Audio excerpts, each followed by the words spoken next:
Yes. So, all of us now did the internalization exercise where you visualize yourself as Sadashiva with the 25 heads, 50 hands, and 75 toes. See, the 25 manifestations, 25 heads of Paramashiva, which we are seeing, it is nothing but to show that we are infinite, we are eternal, we are infinity. We are not bound to how we are. We are not bound to the small one identity which we carry, but we are Sadashiva, the infinite one, the ever expanding one. See, synesthesia is actually the experience of oneness in physical sensory level. Basically, see, when you do normal power manifestation, you experience oneness with Swamiji in the being level. Like, for example, you guys have been manifesting the power of consciousness over matter. In the power of consciousness over matter, you experience you and the coconut and Paramashiva, one and the same. You are in tune with each other. You are in oneness with each other. The same oneness, you bring it in a sensory level. We connect it with the 5 senses. Like, you can be able to hear colors. You can feel the sound in your vibration. And you can taste shapes in your tongue. Not just limiting yourself to the 5 senses, which each and every sense can do. Like, for example, your eyes. According to what we are taught, our eyes can only see, can only perceive things around us. But this power of synesthesia will make you experience the 5 components of eye, where through eye you'll be able to see, through eyes you'll be able to hear, and through your ears you'll be able to feel the colors, you'll be able to hear the sound, you'll be able to hear colors. So it's nothing but through these 5 senses, you are experiencing various other component. You're not just limiting to one component of that sense, whereas you are using that one sense for all 5 aspects of the senses. Like we are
Vareja, that was a very beautiful way of explaining this power.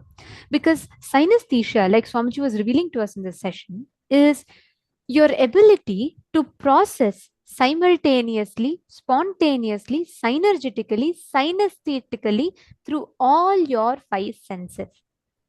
You would have heard about seeing a color. But what if I told you can taste the color? You can smell the sound. Isn't that like something beyond our understanding? But it actually exists. Unfortunately, we are so trained to perceive through just one or two of our senses, which is very strongly connected. Food, you connect to it very strongly through your sense of taste, smell, and sometimes the sense of, sorry, and also the sense of seeing. Now, each of it is associated to a certain sense. Even that, we only use one at a time. When you are seeing a color, you see a color. If you are enjoying the food, first you see it, you process it, then you smell it, and then only you go and taste it. In synesthesia, you are simultaneously, spontaneously absorbing the information through all your five senses at the same time, which creates a synergetic trigger in your system wherein you're able to grasp all the information from all points of views. And this is what Swamiji had actually blessed with all the Gurukul Balasans when Swamiji used to initiate us. We used to start manifesting this power. That's why many kids will, when they manifest the power of third eye, right, when they're having their eyes closed, they will not actually see the words, they will actually hear the words. They will sometimes, the kids will say, if we show a lemon, they will suddenly start tasting the lemon in their um, mouth. They'll have the smell or the taste of a lemon. They will cognize the information. They don't eat it to taste it. They just see through the third eye and they cognize the input received is from the sense of taste. This power is the power of synesthesia. One sense material object in all the five senses. You can taste, hear, feel, touch, see all the five senses for one material.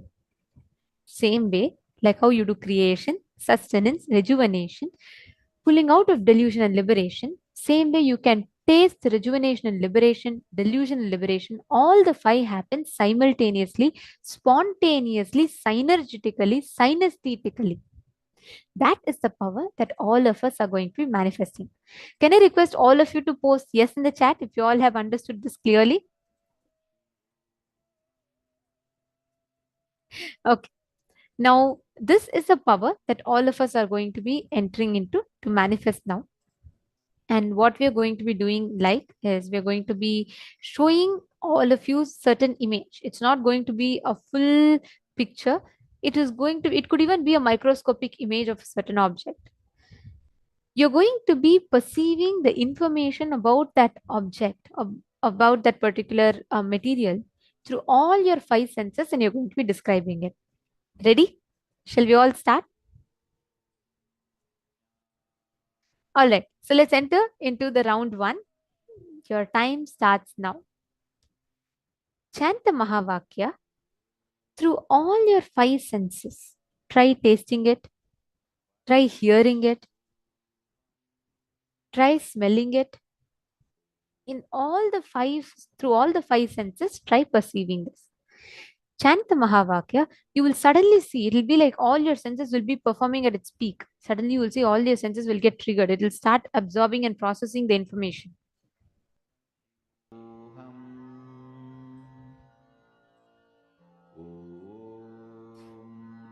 Nithyananda Paramashivoham Om Nithyananda Paramashivoham Om Nithyananda Paramashivoham Om Nithyananda Paramashivoham Om Nithyananda Paramashivoham